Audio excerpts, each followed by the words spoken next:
Do you know the feeling of stillness? It seems rare, but it actually doesn't have to be.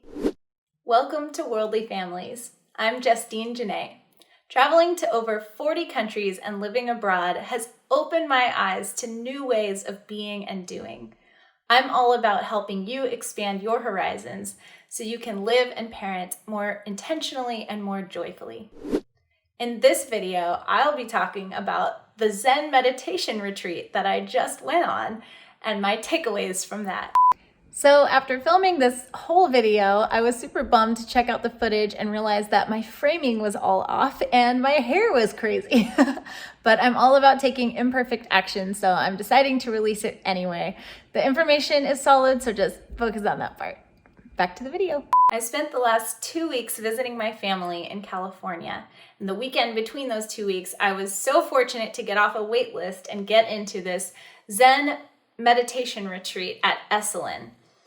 Of all the places I've been to in the world, Esalen is my favorite. It was gorgeous, just expansive ocean in front of you, expansive greenery behind you. There were monarch butterflies flying everywhere in the trees. The people were incredible. The food was delicious and super healthy and nourishing. Oh, everything about it was amazing.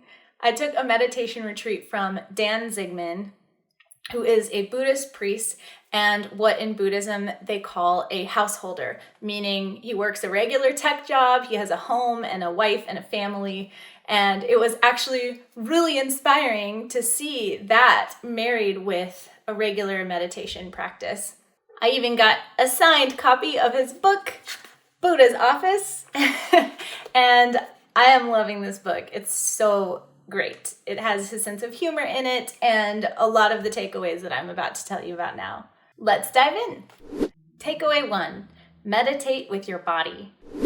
We think of meditation as something we do with our minds, but it's also something that we do with our bodies. In fact, everything in life we do with our bodies, if you think about it. So, with Zen meditation, there's a huge emphasis on posture and making sure that you're sitting with your shoulders back and down, your spine aligned, your chin slightly tucked, and your eyes can be slightly open or closed. The body being still helps still your mind. Takeaway 2, what is awakening? The way Dan described awakening really clicked with me. We're all familiar with different states of consciousness, and they're kind of, if you think of them on a scale, it helps a lot. So there's unconscious over here where you're literally in a coma. Then there's asleep. Then there's half awake, that half awake, half asleep state where if somebody says your name, you can wake up. Then there's daydreaming. You're awake, but you're kind of not here. Then there's awake, and then there's awakened, which is fully conscious and even more present than your regular waking state.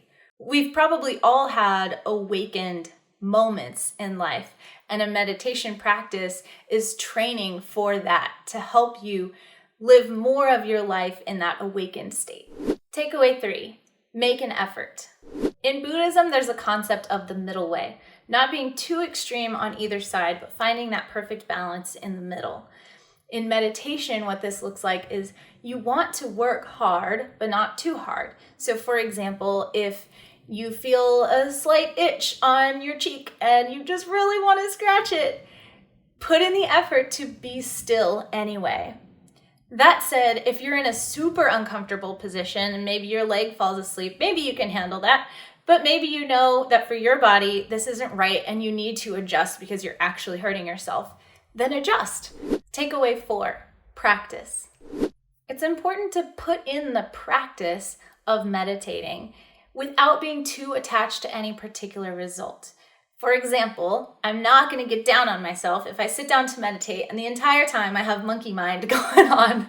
What am I going to eat? Man, I'm hungry. Oh, I have an itch. What about that thing at work? That's okay. Just notice those thoughts and let them continue on their way. It's putting in the practice. It's actually sitting down to meditate that is going to reap the rewards. Being consistent, having a practice. That's what we want to cultivate, not becoming perfect meditators. We're not meditating to be perfect at meditating. We're meditating to train for real life, so that in those moments when we're breastfeeding our baby or we're playing with our kids, we're actually there breastfeeding our baby, connecting, playing with our kids, connecting. Even at work on a Zoom meeting, we're there. We're in the zone. We're present because we know how to focus. That's why we train. That's why we meditate. Takeaway 5, get good sleep. The only thing as important or more important than meditating to your mental health and your overall well-being is sleep.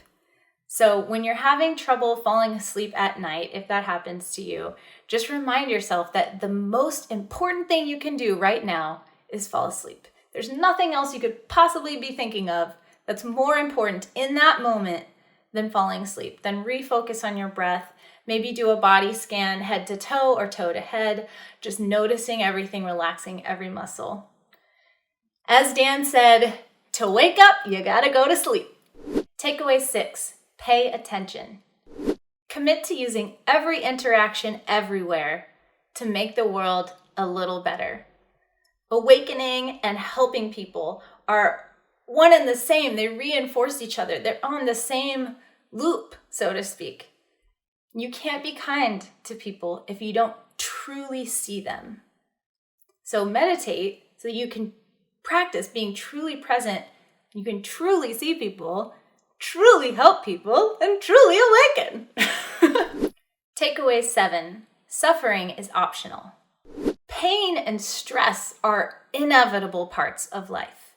But how you feel about your pain and stress, that's up to you.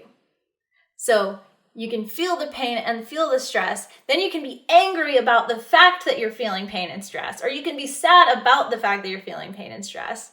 Or you can just accept it. And this part just kind of vanishes. So then you go through the experience of feeling it, you let it go, and it's gone. And there's not this lingering resentment about the fact that you had to feel that. So acceptance is the antidote to suffering. There were many more incredible takeaways from that Zen Meditation Retreat at Esalen and from Dan Zigmond's book, Buddha's Office. I'll link to it in the description below. I cannot recommend it enough if you are a human who works. Really quick, if you're getting value out of this, please like and subscribe, maybe even comment below. I would really appreciate it. A little bonus advice from my own life. Historically, I've had the hardest time cultivating a consistent meditation practice. It was the thorn in my side. But ever since this meditation retreat, I've been meditating every single day. And I've had periods where I was much more consistent. In those periods, what I did was I tied it to another habit that I already have really deeply ingrained. So for me, it was brushing my teeth. I said, Justine, you're not allowed to brush your teeth in the morning until you meditate. And it worked. Even if you're meditating for 1 minute, even if you're meditating for one breath, let that breath be your floor and just know that you can trust yourself that you are going to meditate, even for one breath, every single day. You will see the results. It will get easier, and you will start to understand why we do it in the first place. Another piece of advice I have is go to a meditation retreat, because historically people meditated in groups. Even though we think of it as a singular activity, it was something that people did in big rooms together, and it does change the energy of it.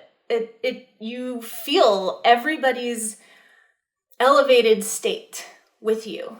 The same thing for going to the gym for me. I never go to the gym and work out on my own. I just don't enjoy it. I have the hardest time motivating myself. But when I'll go take those group X classes all day long. I could take 5 in a row if I had the time. I love working out with other people.